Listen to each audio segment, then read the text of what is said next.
Story 1. How the Whale Got His Throat.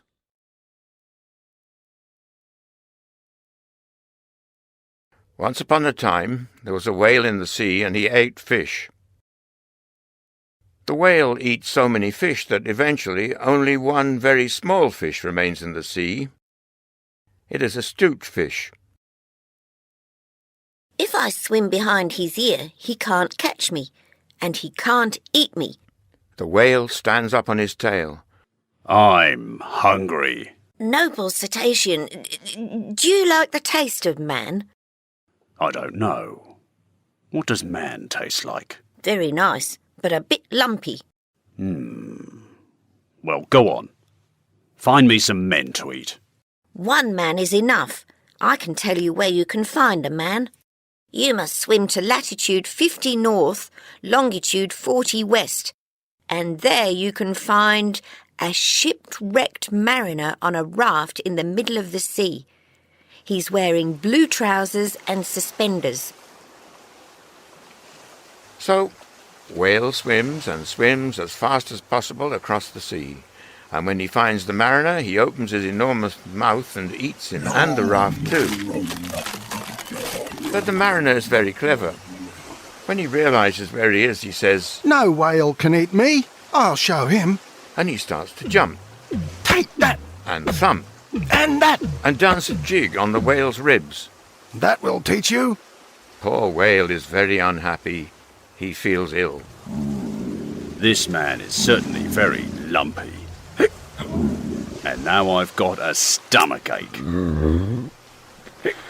What can I do, 'stute fish? I'll ask him to come out. Come out, man. Please. Whale's got hiccups. He feels ill. No, you must take me home to England. Then I'll come out. Whale and 'stute fish decide to take the mariner home as fast as possible. But when they arrive, the mariner has a surprise for Whale. Listen, whale, I used my suspenders and raft to make a grate for your throat. Now you can never eat men again. Whale is very angry. He coughs and coughs, but the grate doesn't move.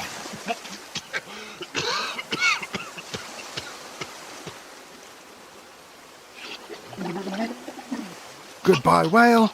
Don't be angry. You can still eat small fish. That man was too lumpy anyway. Maybe small fish taste nicer. I think it's time to hide. Story 2. How the Rhinoceros Got His Skin. On an island in the Red Sea, there lives a Parsee. One day, he decides to make a cake. Now I need flour, currants, sugar, plums and some water. Parsee's cake is 2 feet wide and 3 feet high. This is going to be a very superior comestible.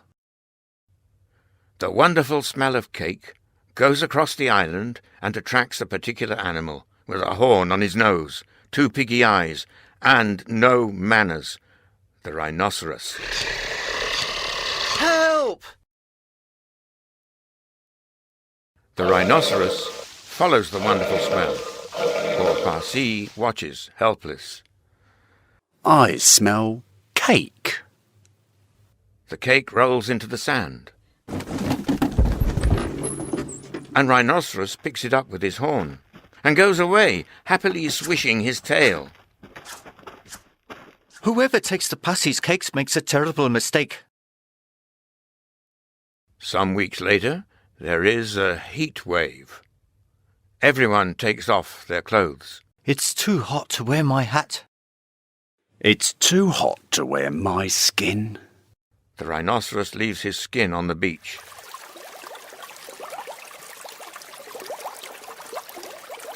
Ooh, that's better. Parsee arrives and sees the skin. He smiles a very big smile. I have a wonderful idea. He dances round the skin and rubs his hands. It's time for a lesson, my bad-mannered friend. Parsee goes home and fills his hat with cake crumbs. I always have lots of cake crumbs in my hut.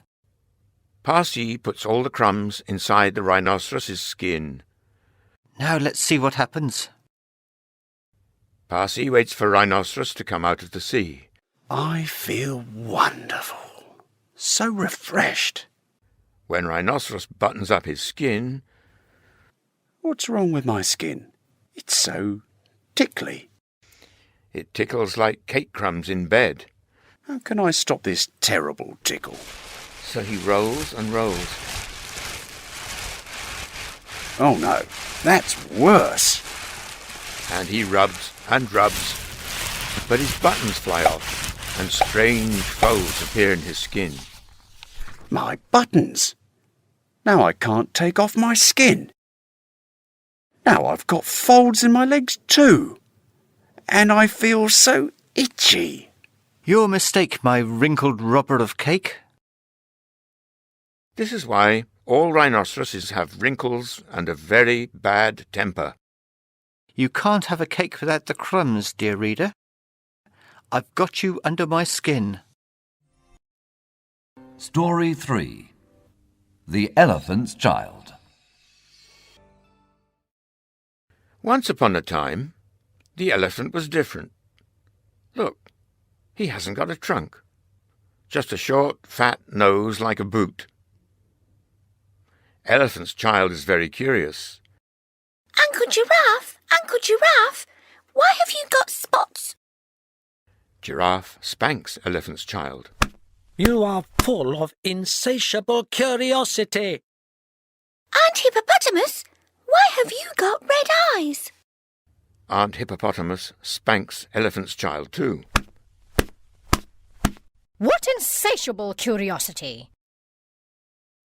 One day, Elephant's Child asks an interesting new question. What does the crocodile have for dinner? All the other elephants say, Hush! in a loud voice. And then they all spank Elephant's Child for a long time. I must discover what the crocodile has for dinner. Cola Bird decides to help Elephant's Child. Out to the great green Limpopo River and ask your question there. Elephant's Child decides to leave for the Limpopo River. I am going to find out what the crocodile has for dinner. He walks for a long time, eating bananas and melons, until he reaches the Limpopo River. There he meets bicoloured python rock snake. Excuse me, is there a crocodile in these parts? Of course there is, you silly child. Oh, good. Do you know what he usually has for dinner? Then Elephant's Child sees another new animal. Excuse me, is there a crocodile in these parts? I am a crocodile. Please, can you tell me what you have for dinner, crocodile? Certainly, little one. Today I'm going to have Elephant's Child. Ow! Let go!